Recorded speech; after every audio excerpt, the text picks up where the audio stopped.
Assalamualaikum warahmatullahi wabarakatuh. Bagaimana kabarnya anak-anak? Semoga sehat selalu ya. Nah, hari ini kita akan belajar tentang dampak dari penemuan di tema 3 dari subtema 1 sampai subtema 3. Apakah dampak dari penemuan itu? Namun sebelum belajar, mari kita berdoa terlebih dahulu. Berdoa, mulai. Berdoa selesai. Nah, hari ini kita akan membahas tentang penemuan baru dalam rangka modernisasi bangsa Indonesia. Perubahan sosial budaya. Nah, apa dampaknya penemuan terhadap perubahan sosial budaya? Perubahan sosial budaya merupakan perubahan yang meliputi perilaku, sikap, nilai, dan tata kehidupan masyarakat. Jadi, apakah dengan penemuan bisa merubah perilaku manusia, sikap, nilai, dan tata kehidupan masyarakat? Tentu sangat bisa sekali, karena tanpa penemuan kita tidak akan bisa mencapai modernisasi. Nah, perubahan sosial budaya biasanya terjadi dari kehidupan tradisional menuju kehidupan modern. Contohnya, dulu sebelum ditemukan listrik, kita tidak menggunakan listrik sama sekali, masih menggunakan api, lilin, juga masih menggunakan minyak. Nah, setelah modern ini, kita dalam kehidupan kita banyak sekali memanfaatkan listrik.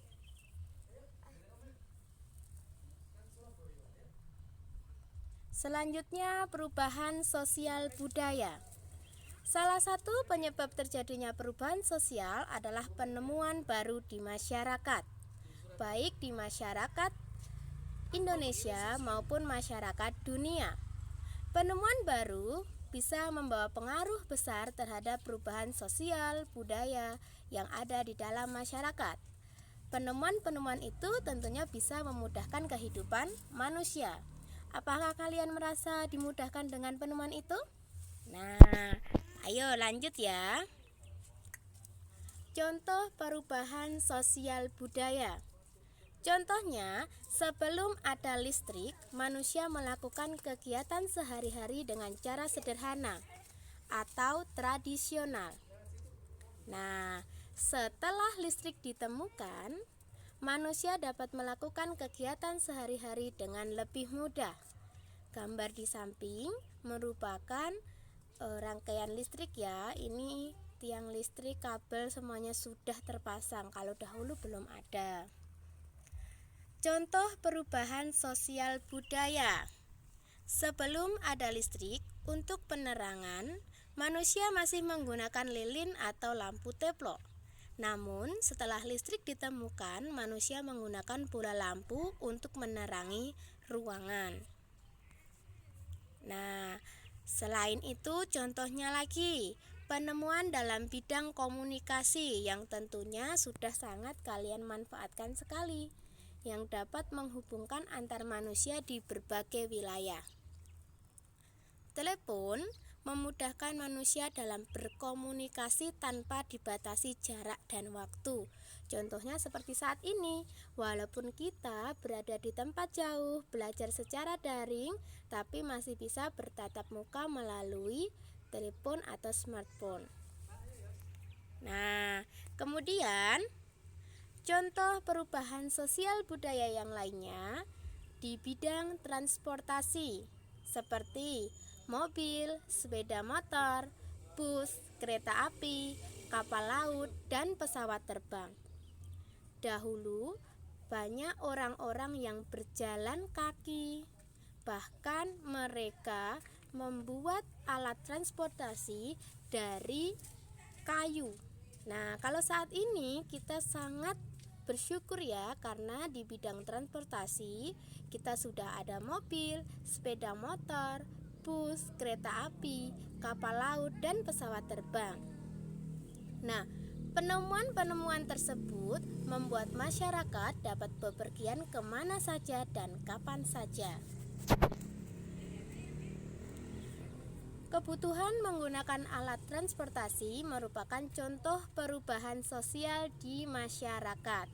Seiring perkembangan zaman, perkembangan alat transportasi pun semakin maju. Contohnya pesawat terbang.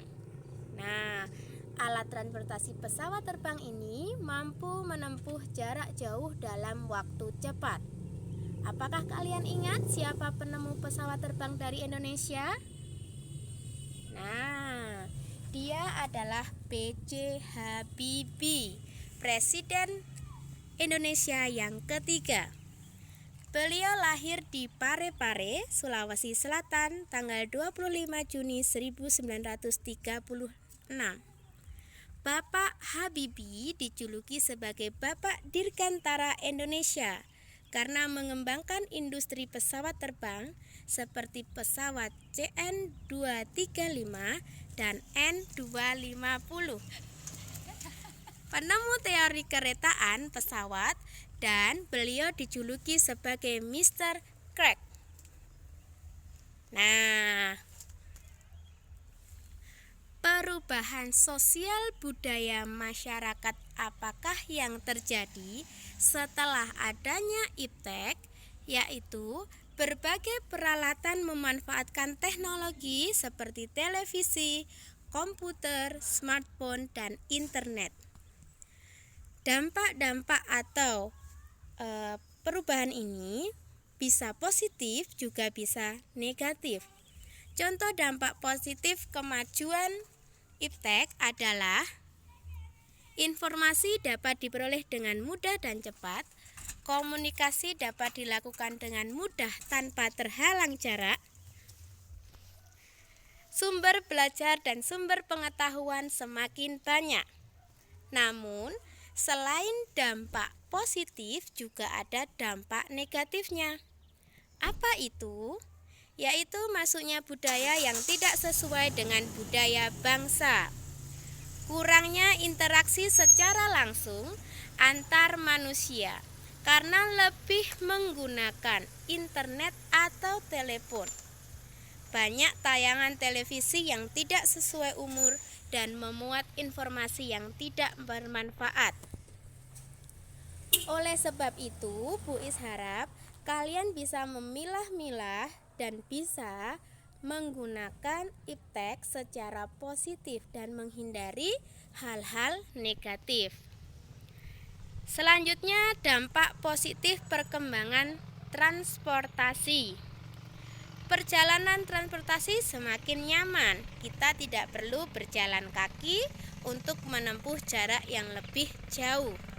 Waktunya pun lebih cepat, serta meningkatkan mobilitas sehingga masyarakat lebih produktif dan bisa mempermudah distribusi barang. Dampak negatif dengan perkembangan transportasi adalah menyebabkan pencemaran udara, polusi kemudian meningkatkan angka kecelakaan lalu lintas, menimbulkan kemacetan, dan minyak bumi semakin langka. Nah, itu tadi dampak positif negatif dari perkembangan iptek, dari transportasi, juga dari iptek transportasi juga di bidang sosial budaya. Setelah ini, kalian silahkan untuk membuat cerita yang terdiri dari 5 paragraf yang menceritakan tentang pemanfaatan iptek di rumah kalian. Buis minta nanti kalian bisa mengisi link yang Buis berikan. Kamu ceritakan di situ dari paragraf 1 sampai 5. Sekian dari Bu Iis, tetap jaga kesehatan, jangan lupa selalu menerapkan protokol kesehatan, gunakan masker saat kalian keluar kemanapun, jaga jarak dan hindari kerumunan. Sering-seringlah untuk bercuci tangan. Sekian, wassalamualaikum warahmatullahi wabarakatuh.